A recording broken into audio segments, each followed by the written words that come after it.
ప్రియులారా, ఈరోజు మనము ధ్యానించబోయే అంశము మంచి నేల విత్తువాని యొక్క ఉపమానము.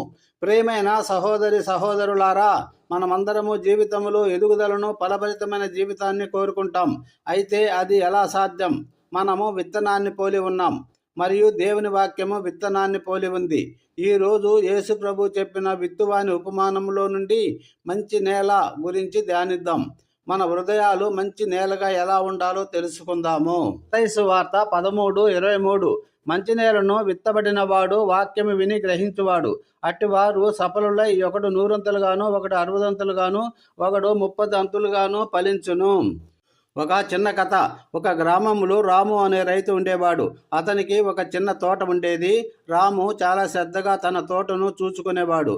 ఒకసారి అతను కొత్త రకం పూల విత్తనాలు తీసుకువచ్చాడు. వాటిని చాలా జాగ్రత్తగా విత్తాడు. అతను తన తోటలోని ఒక భాగాన్ని చూశాడు. అక్కడ నేల చాలా గట్టిగా రాళ్ళు రప్పలతో నిండి ఉంది. ఈ విత్తనాలను ఇక్కడ వేస్తే అవి మొలకెత్తవు కదా అనుకొని ఆ నేలను పదును చేశాడు. రాళ్లను ఏరివేశాడు, మట్టిని మెత్తగా చేశాడు. మరొక భాగంలో నేల సారవంతంగానే ఉంది, కానీ కలుపు మొక్కలు విపరీతంగా పెరిగిపోయాయి. ఈ కలుపు మొక్కలు విత్తనాలకు కావలసిన పోషకాలను రాగేసుకుంటాయి అనుకొని కలుపు మొక్కలన్నిటినీ పీకి పారేశాడు. ఇంకొక భాగంలో నేల చాలా మంచిది, లోతైనది, సారవంతమైనది. రాము అక్కడ విత్తనాలు వేసి క్రమం తప్పకుండా నీరు పోశాడు, ఎరువు వేశాడు. కొన్ని వారాల తర్వాత గట్టి నేలను బాగు చేసిన చోట మొలకలు వచ్చాయి, కానీ అంత బలంగా లేవు. కలుపు తీసిన చోట మొక్కలు కొంతవరకు బాగానే పెరిగినాయి, కానీ మంచి నేల మీద విత్తిన విత్తనాలు మాత్రం అద్భుతంగా పెరిగి పూల గుత్తులతో నిండి అందరినీ ఆకర్షించాయి. ఆ తోటంతా పరిమళ భరితమైంది. ప్రియ మిత్రులారా, ఈ చిన్న కథ నుండి మనం ఏమి నేర్చుకోవచ్చు? రాము పదును చేసిన గట్టి నేల, కలుపు తీసిన నేల మరియు మంచి నేల, ఇవన్నీ మన హృదయాలను పోలి ఉంటాయి.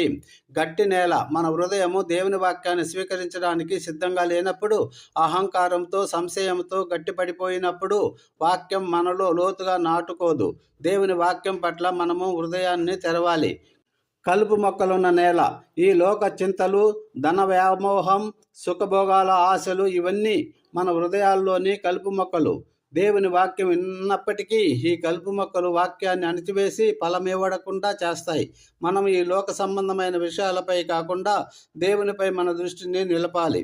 మంచి నేల అంటే వాక్యాన్ని విన్నప్పుడు దానిని గ్రహించి హృదయంలో భద్రపరుచుకొని దానికి లోబడి జీవించే హృదయం. అలాంటి హృదయం మాత్రమే దేవుని వాక్యం ద్వారా పరివర్తన చెంది సమృద్ధి అయిన ఫలాలను ఇస్తుంది. ప్రియమైన దేవుని పిల్లలారా, మన హృదయాన్ని మంచి నేలగా చేసుకోవడం మన చేతుల్లో